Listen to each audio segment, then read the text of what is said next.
kita diberi kesempatan untuk melaksanakan acara Milad Dayak Ummul Aiman yang ke-31 dengan mengucapkan Bismillahirrahmanirrahim.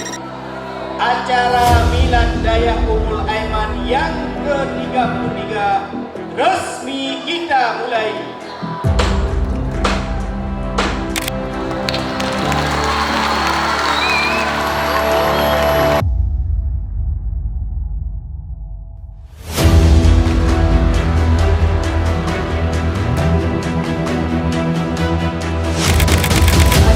My brothers and sisters, the thing that I want to Mention by